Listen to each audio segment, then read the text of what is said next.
사랑합니다, 행복님. 오늘도 찾아주셔서 감사합니다. 그 사람은 웃었는데 나는 기분이 나빴습니다. 딱히 뭐라 한 것도 아닌데 그 사람과 만나고 나면 이상하게 기분이 나쁩니다. 처음엔 그냥 기분 탓인 줄 알았습니다. 내가 예민한가? 내가 오해한 건가? 수없이 생각했지만 그날 이후로 마음이 뭔가 무너져 있었습니다. 생각은 꼬리를 물고 그 사람의 말 한마디가 일주일을 따라다닙니다. 다정한 말투였고 칭찬도 있었고 겉으로는 별일 없어 보였습니다. 하지만 묘하게 기분이 상하고 돌아서면 나만 자꾸 작아집니다. 혹시 여러분도 만나고 나면 이상하게 기분 나쁜 사람 한 명쯤 떠오르시나요?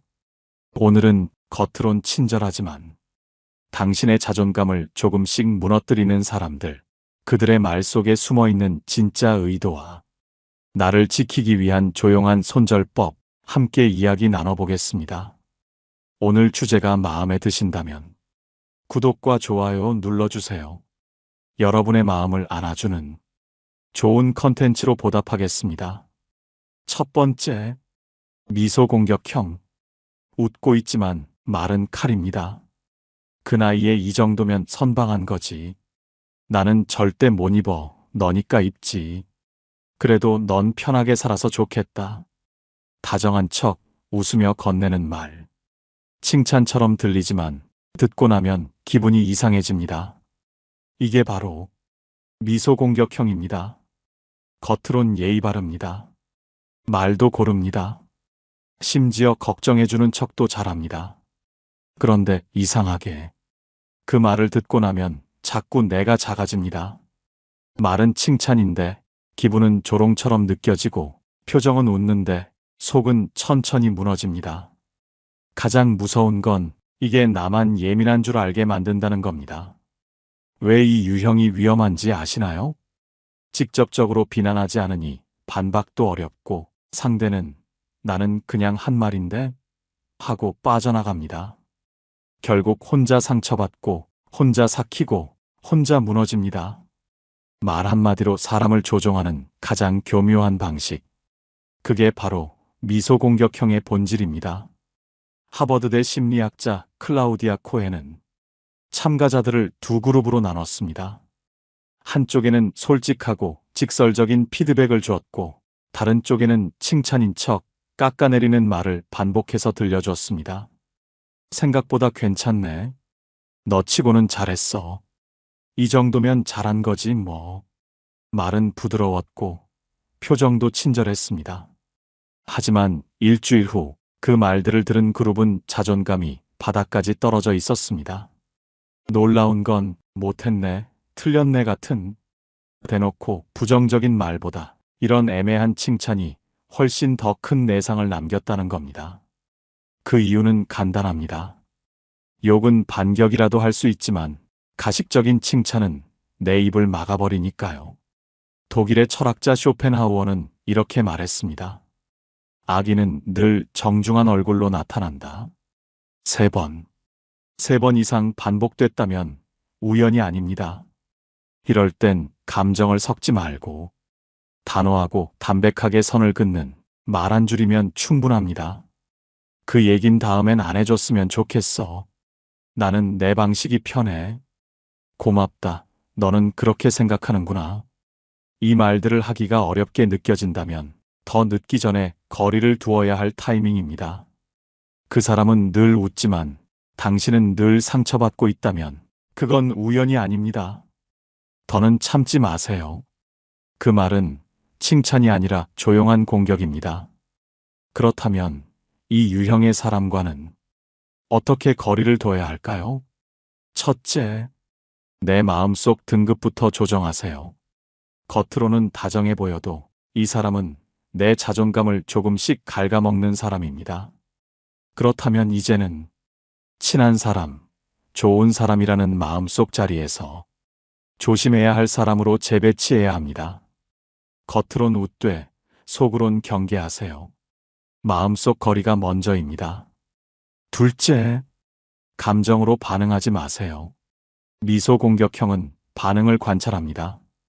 당신이 얼굴을 찡그리거나 억지로 웃으며 넘기면 또 통했네 하고 다음에도 반복합니다.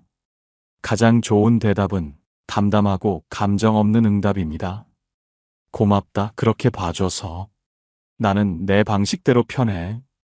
표정 없이, 짧게, 단호하게. 감정 없는 반응은 그들의 무기를 무력화시킵니다.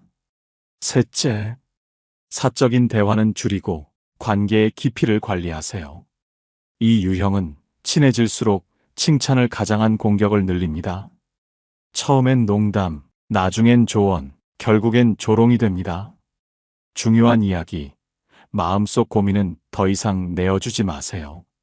말이 많아질수록 공격의 소재만 늘어납니다.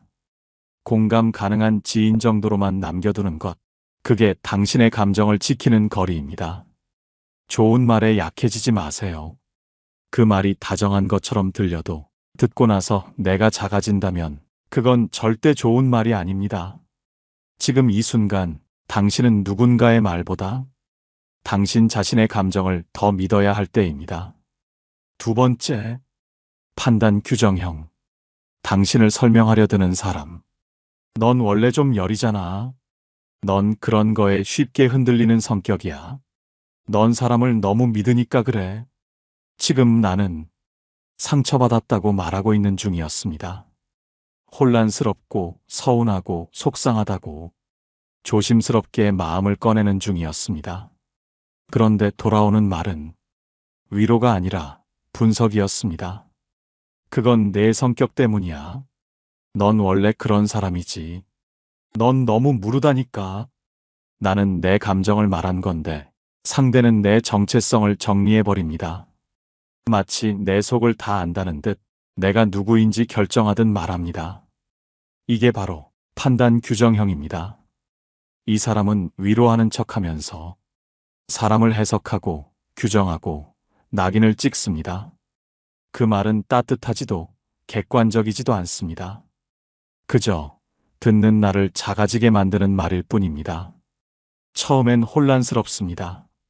말이 틀린 건 아니니까요. 내가 예민하긴 하고 조금 물러나 보일 때도 있었던 건 사실이니까요. 그래서 아닌데 라고 말해보지만 상대는 더 단단하게 덧붙입니다. 봐, 지금도 발끈하잖아.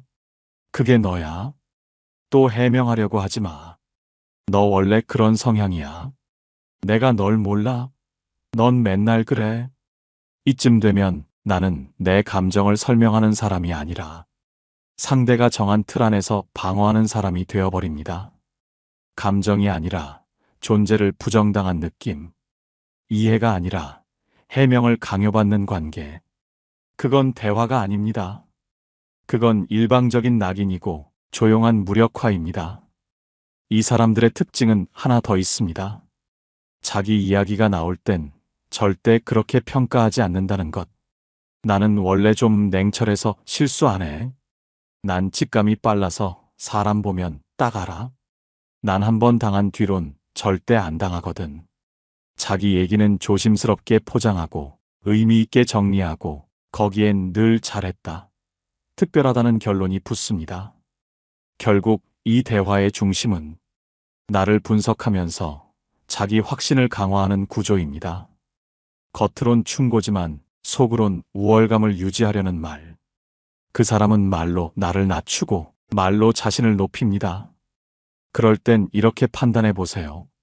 그 사람과 대화를 하면 내가 누군지 스스로 혼란스러워진다. 말을 꺼낼수록 해명을 하게 된다.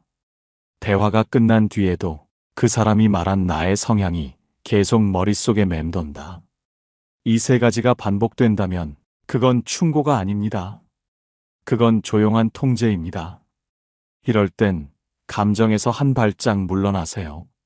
그건 내가 보는 내 모습일 뿐이야. 나는 그렇게 생각하지 않아. 그 말은 고맙지만 나는 좀 다르게 느껴. 말을 세게 치지 않아도 괜찮습니다. 틀을 거부하는 단 한 문장만으로도 상대는 더 이상 쉽게 규정할 수 없다는 걸 느낍니다. 그리고 정말 중요한 건 그 사람이 말한 당신의 모습에 당신이 동의하지 않는 것입니다. 당신이 누구인지는 상대가 정리하는 게 아니라 당신 스스로 알아가야 할 이야기입니다. 당신은 여린 사람이 아닙니다. 그냥 마음을 열 줄 아는 사람일 뿐입니다. 당신은 물은 게 아닙니다.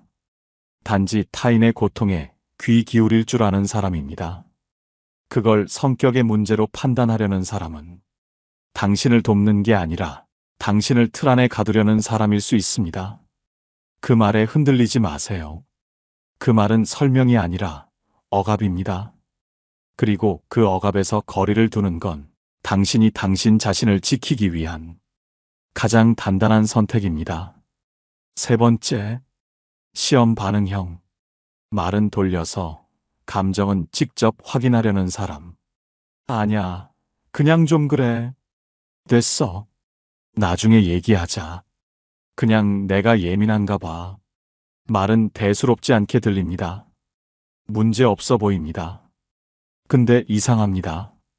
말투는 차갑고 표정은 굳어 있고 분위기가 어딘가 싸늘합니다. 이 사람의 말은 진심이 아니라 시험입니다. 지금 이 표정을 보고도 몰라? 내가 얼마나 서운했는지. 말 안 해도 알겠지. 말은 안 하지만 감정은 정확하게 전달되길 기대합니다. 이게 바로 시험 반응형입니다. 표현은 회피하고 반응은 요구합니다. 이들은 말로 설명하지 않고 상대가 감정을 읽어내길 바라죠. 처음엔 우리가 더 조심합니다. 그냥 예민한 날이겠지. 오늘따라 기분이 안 좋겠지. 하지만 시간이 갈수록 우리의 머릿속은 그 사람 말의 진짜 뜻을 해석하느라 바빠집니다. 그냥 좀 그렇다는 말에 도대체 뭐가 그렇다는 건지를 우리는 혼자 상상하고 추측하고 고민합니다. 이 관계가 피곤한 이유는 말이 부족해서가 아닙니다. 말과 감정이 따로 놀기 때문입니다. 말은 괜찮아인데 감정은 너 이걸로 서운한 거 모르겠어? 입니다.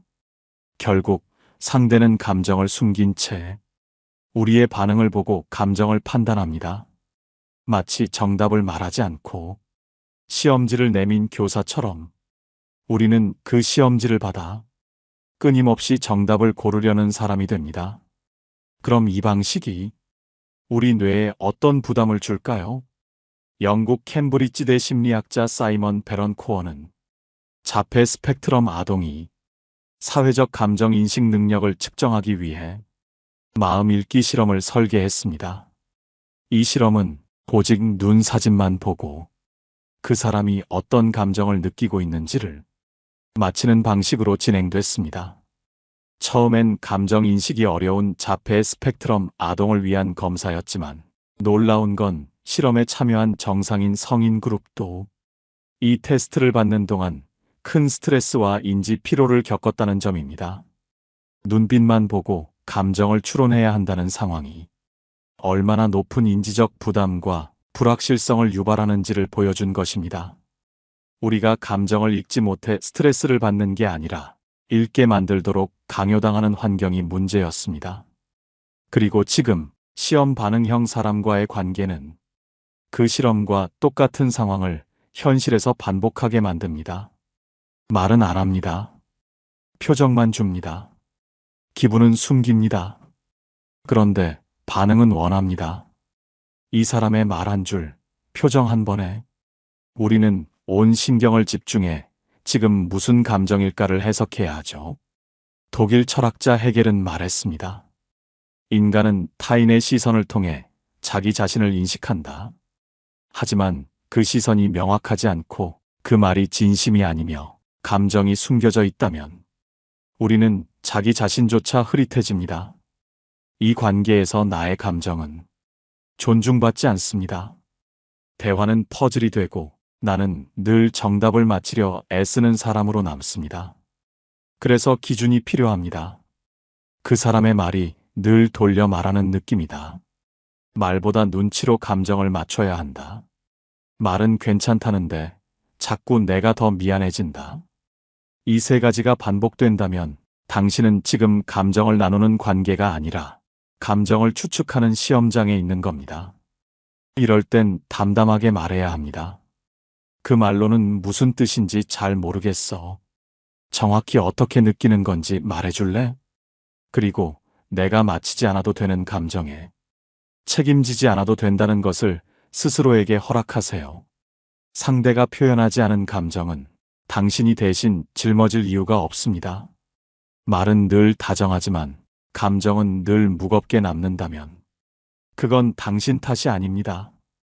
그 말은 애초에 당신을 위한 게 아니라 당신을 시험하는 말이었는지도 모릅니다. 정답 없는 문제 앞에서 더 이상 애쓰지 마세요. 감정은 말로 표현할 때만 진짜 나눌 수 있습니다. 네 번째, 왜곡 해석형. 말을 꼬아듣고 문제를 만드는 사람. 그 얘기, 너 그렇게 말한 거잖아. 나는 그렇게 들었어. 이제 와서 말을 바꾸는 거야? 그때 너 말 때문에 내가 얼마나 상처받았는데. 당황스러우셨죠? 내가 한 말이 맞긴 맞나? 잠시 멈칫하게 되셨을 겁니다. 나 그냥 생각을 말했을 뿐이었거든요. 비난도 아니었고 조언도 아니었고 그냥 그 상황에 대한 솔직한 느낌을 털어놓았던 건데요.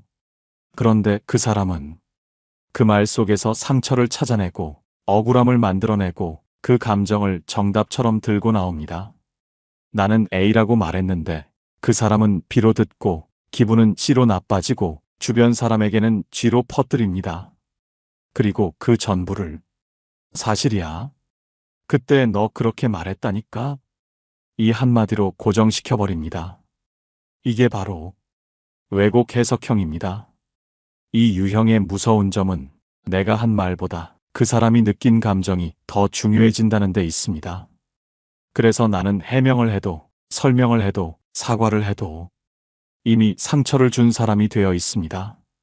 스탠퍼드대 심리학자 엘리자베스 로프터스 박사는 기억은 감정에 따라 얼마든지 바뀔 수 있다는 실험을 했습니다. 참가자들에게 같은 영상을 보여준 뒤 질문만 다르게 던졌습니다. 한쪽엔 차가 충돌할 때 어떤 소리가 났나요? 다른 쪽엔 차가 박살날 때 어떤 장면이었나요?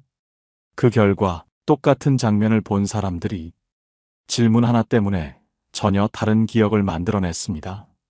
심지어 존재하지도 않은 파편과 유혈 장면을 봤다고 말한 사람도 있었죠. 우리의 기억은 사실이 아닙니다. 감정과 단어, 해석으로 구성되는 불완전한 조각입니다. 왜곡 해석형이 무서운 이유도 여기에 있습니다. 진실을 왜곡하려는 게 아니라 자기 감정대로 기억을 조립하고 그 조각을 진실처럼 믿는다는 것. 독일 철학자 니체는 이런 말을 남겼습니다. 사람들은 사실을 미워하지 않는다. 사실을 해석한 당신을 미워할 뿐이다. 이 말, 왜곡 해석형에게 그대로 돌려주고 싶습니다. 사실을 있는 그대로 보지 않고 자기 감정으로 색칠해서 그 책임을 남에게 씌우는 사람. 그게 바로 사람을 가장 피곤하게 만들고 관계를 가장 쉽게 지치게 만드는 유형입니다. 손절의 기준은 아주 간단합니다. 내가 한 말과 그 사람의 기억이 자꾸 다르다. 해명해도 통하지 않고 오히려 내가 더 미안해진다. 그 사람의 오해가 주변에 사실처럼 퍼지고 있다. 이 세 가지 중 2개 이상 해당된다면 그건 오해가 아니라 왜곡입니다. 이제 더는 내가 진실을 증명하려고 애쓸 필요 없습니다. 진실은 설명한다고 전해지는 게 아닙니다. 들을 귀가 없는 사람에겐 어떤 말도 소용없습니다. 그렇다면 이제 이 사람과는 어떻게 거리를 둬야 할까요? 첫째, 감정을 자극하지 마세요. 오해한 사람에게 감정으로 대응하면 그 오해는 분노로 바뀝니다. 그건 그런 뜻 아니었어. 그 부분만 기억하면 나도 억울해. 단정적인 어조로 짧게 선만 그으세요. 둘째, 정정은 한 번만. 이후엔 거절하세요. 한 번쯤은 해명할 수 있습니다. 하지만 2번째부터는 이렇게 말하세요. 이야기하고 싶지 않아. 오해는 내 몫이야. 그 순간 상대가 멈추지 않는다면 거기서 멈추는 건 내 몫입니다. 셋째, 중요한 말은 문자로 남기세요. 왜곡을 막는 가장 강력한 무기는 기록입니다. 감정으로는 못 지킨 자존감, 증거로는 지킬 수 있습니다. 마지막으로 꼭 기억해 주세요. 그 사람은 늘 말합니다. 나는 그렇게 들었을 뿐이야. 하지만 그렇게는 내 말이 아닙니다. 그 사람의 감정으로 만들어낸 일방적인 해석, 일방적인 드라마입니다. 말은 내가 했는데 기억은 그 사람이 만들고 상처는 내가 책임져야 한다면 지금이 거리를 둘 때입니다. 5번째, 에너지 소모형. 말은 많은데 진심은 없습니다. 딱히 기분 나쁜 말을 한 것도 아닙니다. 딱히 무례한 행동을 한 것도 없습니다. 근데 이상하게 그 사람과 대화를 나누고 나면 기운이 쭉 빠집니다. 한두 번은 내가 피곤한가 보다 생각했을 겁니다. 근데 이상하게 반복됩니다. 그 사람을 만나면 괜히 기운이 빠지고 돌아서면 마음이 무거워집니다. 웃고 있었는데 말도 많고 분위기도 나쁘지 않았는데 내 안에서는 이유 없이 피로감이 쌓여갑니다. 이게 바로 에너지 소모형입니다. 이 유형의 정체는 감정의 기생자입니다. 이 사람은 표면적으로는 나쁜 말도 틀린 말도 하지 않습니다. 대신 당신의 감정과 집중을 조금씩 빼앗습니다. 자기 이야기만 계속합니다. 한 번 말을 시작하면 끝이 없습니다. 남 얘기는 잘 듣지도 않고 가끔은 당신의 고민도 자기 이야기로 덮어버립니다. 나도 그랬어. 근데 난 더 심했지. 그래서 내가 뭘 했어. 그렇게 될 줄 알았잖아.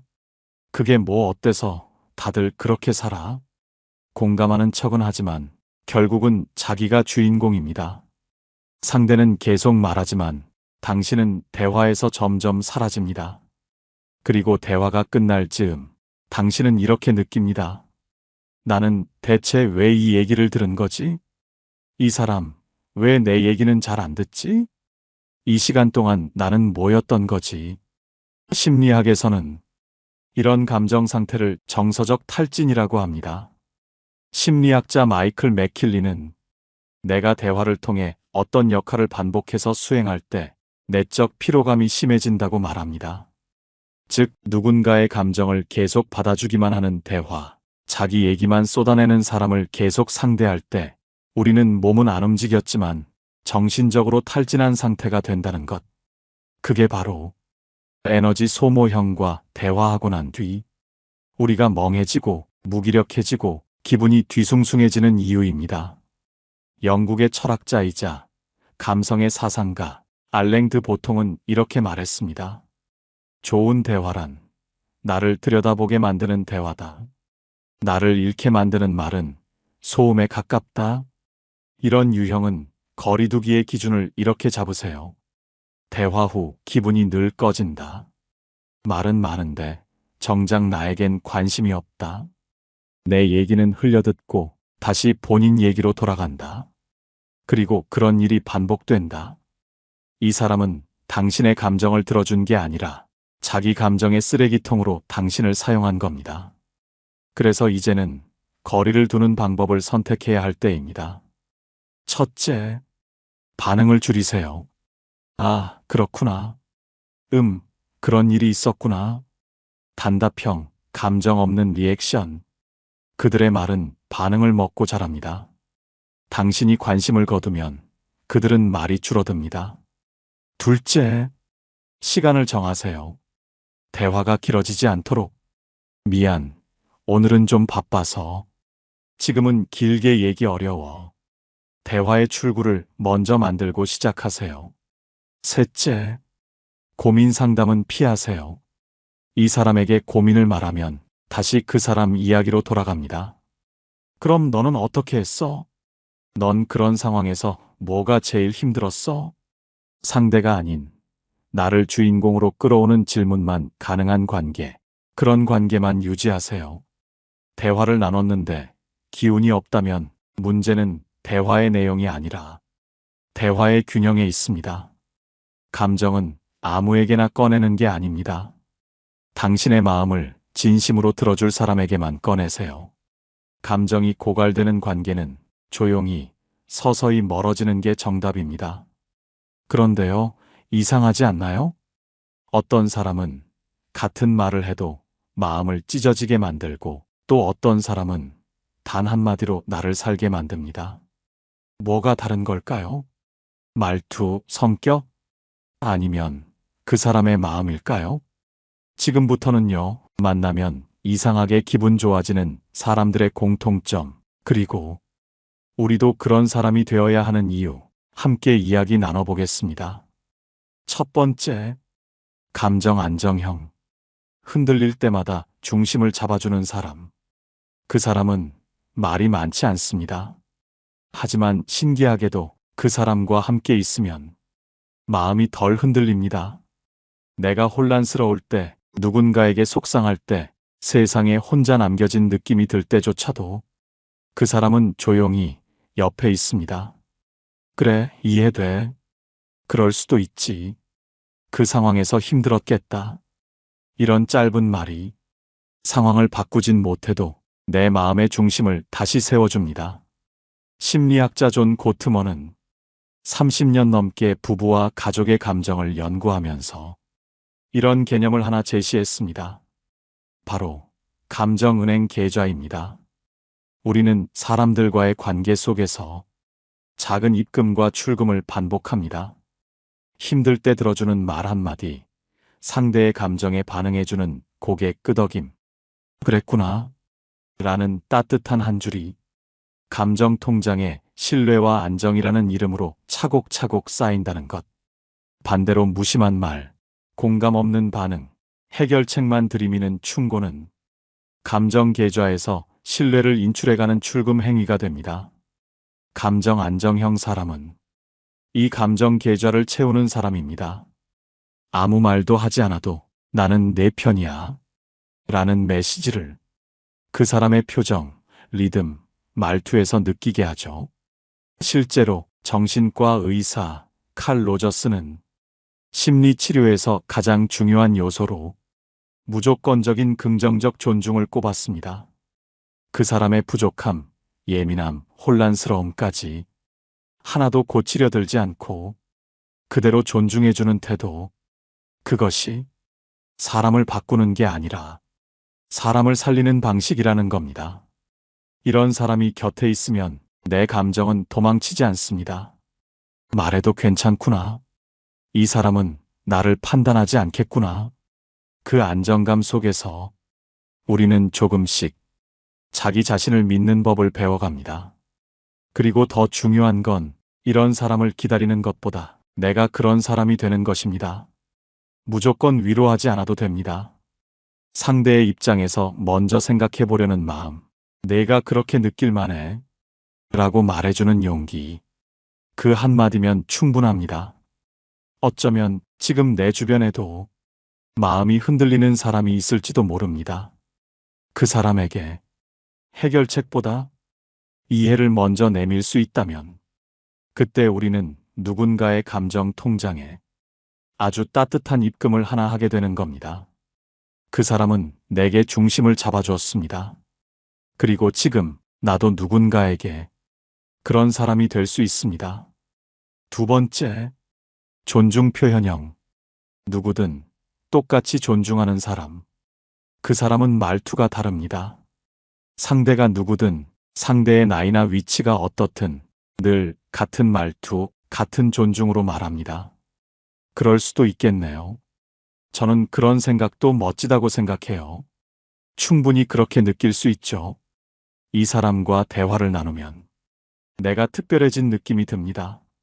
실수했어도, 서툴렀어도, 말이 어눌했어도 한 번도 깎여나가는 느낌을 준 적이 없습니다.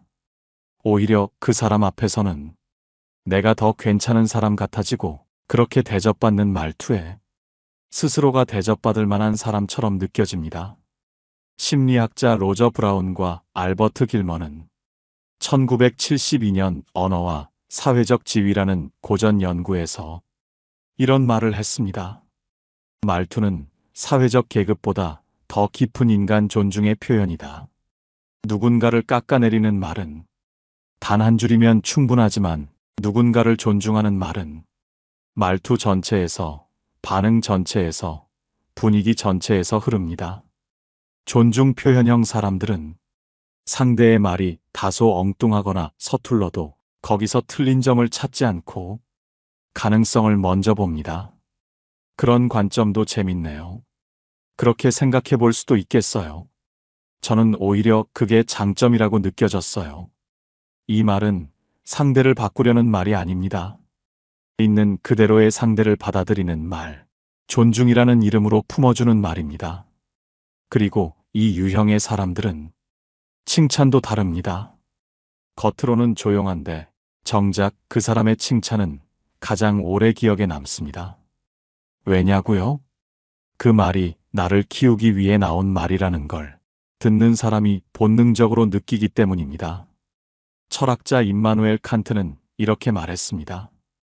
인간을 수단이 아닌 목적 그 자체로 대하라. 존중 표현형 사람은 상대를 이용하려 하지 않고 그 사람이 존재한다는 이유 하나만으로도 가치를 인정해주는 사람입니다.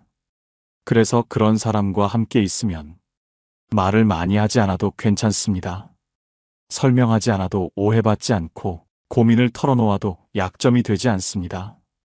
그리고 이 관계의 놀라운 점은 그 사람과 오래 지내다 보면 나도 어느새 말투가 달라져 있다는 겁니다.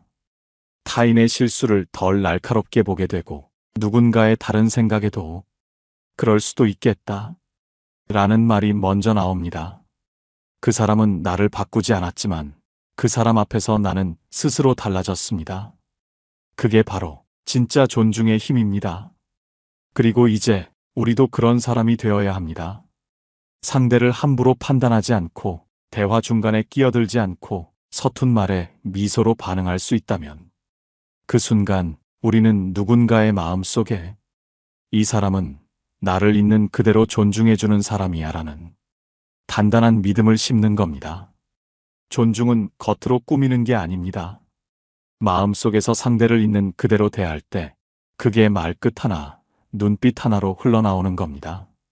그리고 그 말투는 사람을 살립니다. 세 번째, 기억 공감형. 잊고 있던 나를 다시 꺼내주는 사람. 그때 너 그 말 했었잖아. 나는 아직도 그게 생각나더라. 넌 예전부터 그런 면이 있었어. 사실 난 그게 제일 멋있었거든. 한동안 잊고 있었던 나의 말, 내가 지나쳤던 행동 하나를 그 사람은 기억하고 있었습니다. 그 순간 마음 한쪽이 따뜻하게 올라옵니다. 별거 아닌 줄 알았던 그 일이 사실은 나답고 소중했던 기억이었구나. 그 사람 덕분에 깨닫게 됩니다. 심리학자 된 메가담스는 인간의 자존감은 결국 자기 서사, 즉 나는 누구인가에 대한 이야기로 만들어진다고 말했습니다. 그런데요, 우리는 힘들고 지칠 때마다 그 나의 이야기를 잃어버리곤 합니다. 나는 뭐 하나 제대로 한 게 없지. 나 진짜 무기력하다. 내가 나를 봐도 별로인데 남들이야 오죽하겠어. 바로 그때 기억 공감형 사람이 나타납니다. 예전에 네가 그 일 했던 거 기억나? 그때도 넌 참 대단했어. 나는 그 말 듣고 지금도 가끔 생각난다. 그 사람은 내가 던져놓고 잊어버린 조각을 고스란히 품고 있다가 다시 나에게 건네줍니다. 그리고 그 말 하나에 나는 울컥합니다. 아, 내가 아무것도 아닌 사람이 아니었구나. 철학자 해나 아렌트는 인간의 정체성은 타인의 기억 속에서 생명을 얻는다고 말했습니다. 나 혼자만의 기억이 아니라 누군가의 마음 속에 내가 살아있다는 것, 그 기억이 나의 존재를 다시 일으켜 세웁니다. 기억 공감형 사람들은 이야기를 잘 듣는 사람입니다. 듣는 순간엔 말이 없지만 나중에 다시 꺼내줄 줄 아는 사람이죠. 이런 말 들어보신 적 있으신가요? 너 예전에 이런 말 했잖아. 나는 그게 너답다고 생각했어. 그때 그거 한 너 진짜 멋있었어. 그 말은 칭찬이 아닙니다. 존재의 회복입니다. 그리고 그 사람은 내 과거를 무기로 쓰지 않습니다. 내 실수, 내 후회, 내 실패를 다시 들추어 흉보지 않습니다. 오히려 내가 내 인생에서 빛났던 순간을 나보다 더 선명하게 기억해 줍니다.